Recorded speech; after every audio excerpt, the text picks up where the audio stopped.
Seriously, can we stop wearing the black and white Winter Classic jerseys? I know they look great.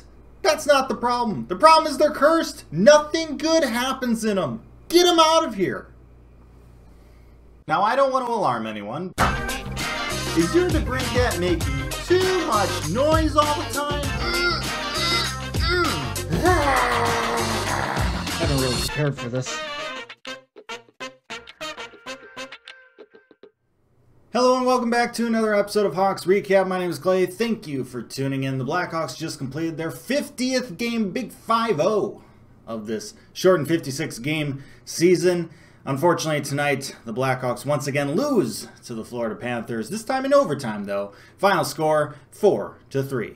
Now, despite the loss, I did think the Blackhawks played pretty darn well tonight. They did get outshot by the Panthers 39-27, but I think that's kind of more of just the Panthers' philosophy of just shooting the puck on net from anywhere. That kind of inflates their totals a little bit. Now, obviously, they're a good team, but I wouldn't put too much stock into the whole shot totals between these two teams. I mean, you look at when the Panthers played the Nashville Predators not too long ago, they got 55 shots on goal, and Predators are pretty good at defense. So, yeah, just a little grain of salt with those numbers. Now, obviously, Adam Boqvist went down with an injury in the last game, broken wrist. He's out for the remainder of the season. So Nicholas Beaudin gets put into the lineup, his first time in the lineup for a long time. I thought he played pretty decently tonight. Kevin Lankinen getting the start in net. He had a nice bounce-back game. I know he was a little pissed at the end, giving up that game-winning goal in overtime, kind of throwing his water bottle against the glass there. But ultimately, I thought he played pretty darn well tonight. Kirby Dach was very noticeable tonight. He was great at the face-off dot as well, even going up against Barkov. Very impressive performance from Kirby Dach. Alex DeBrincat had a great game as well. This was a game the Hawks could have easily won, but Spencer Knight, goaltender for the Florida Panthers, made some incredible saves in regulation and in overtime. Robbed DeBrincat a couple times in regulation, and then robbed the rest of the Blackhawks team in overtime for like a minute straight. Like, Hawks could have easily won this game. It could have easily gone the Hawks' way, but it's just one of those games where it just didn't. And they'll happen. But ultimately, I thought this was a very promising performance from the Hawks tonight.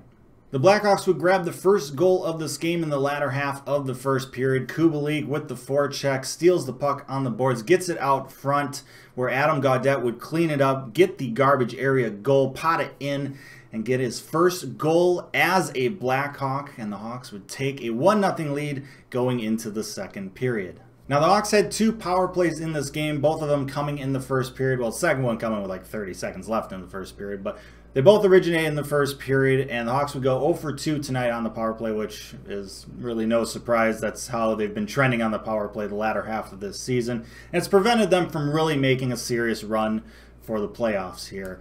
And if they score tonight, you know, convert on one of them, maybe we get a different result. But it didn't happen.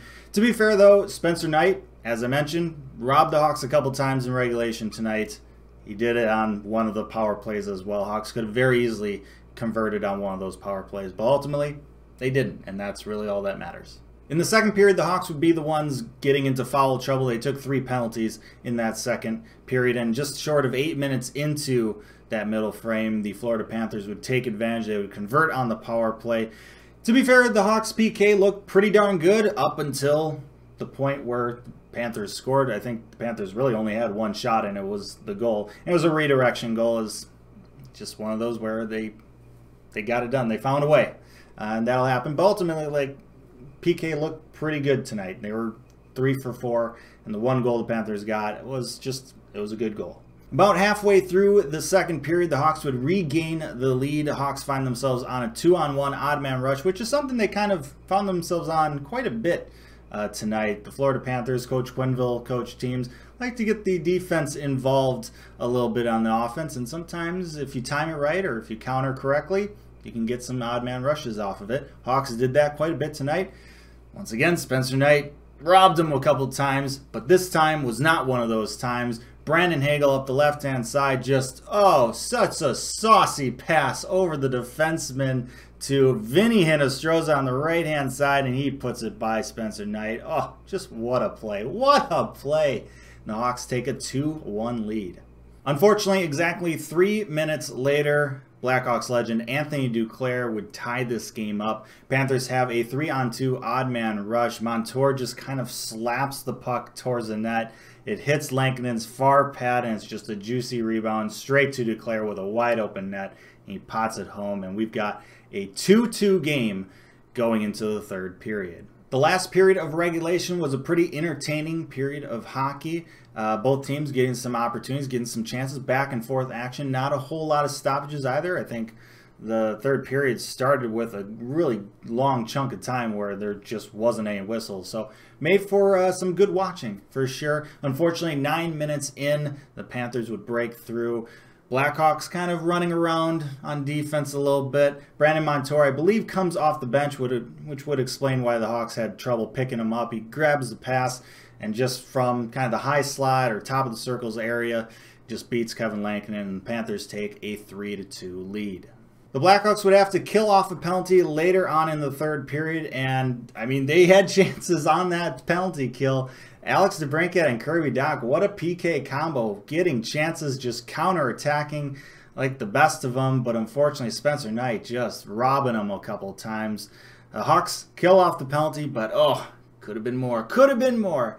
Ultimately, the Hawks were forced to pull their goaltender late in the third, get that extra attacker on to try and find a way to tie this game up. Usually, it doesn't work, but this time, it does. Patrick Kane, cross-ice pass to Alex DeBrincat, who does not miss the wide open net, puts it in with 17 seconds remaining in regulation. What a number. What a number that is. Hawks tie this game up at 3, and we are heading to overtime. Oh man, the Hawks had their chances in overtime. In that bonus hockey period, they had like a minute and a half of possession in the offensive zone. Tired guys on the Panthers.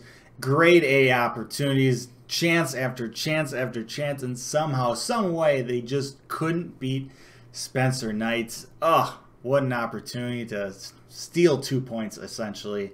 But they couldn't quite get it done, and then with just under a minute left to go in overtime, Sam Bennett, who the Panthers acquired at the trade deadline, would find a way to squeak one by Lankinen, causing Lankinen to then throw his water bottle against the glass. Panthers win this one, final score 4-3. Now, as I mentioned at the beginning of this video, I thought the Hawks played pretty darn well in this game. There are a lot of good performances, a lot of positives you can take away. Yeah, obviously, they didn't win, but it was just kind of one of those games where you play well, but it just doesn't go your way. The other goaltender just makes some ridiculous saves, and that happens in hockey sometimes. Ultimately, I thought it was a good performance. You can't really be too mad with it. And the Panthers are a really good team. You got to remember that. And they're in the thick of a playoff push here. I know they've already clinched a playoff spot, but they're still battling for that first spot in the Central Division. There's 3 top teams in this division. The Lightning, the Hurricanes, the Panthers, not necessarily in that order. But, you want to be the top seed that doesn't have to play either of the other 2 teams. So that's kind of what the Hurricanes, the Panthers, and the Lightning, they're all shooting for that top spot still. They're not taking it easy right now. So thinking about that, this was a good performance from the Hawks to find a way to get into overtime, have plenty of chances to win. It just didn't happen tonight. So there's now officially 6 games remaining in this shortened Blackhawks season. We did get word, however, that the last 2 games of the season, which just happen to be home games against the Dallas Stars, are going to have fans in attendance, limited capacity, obviously.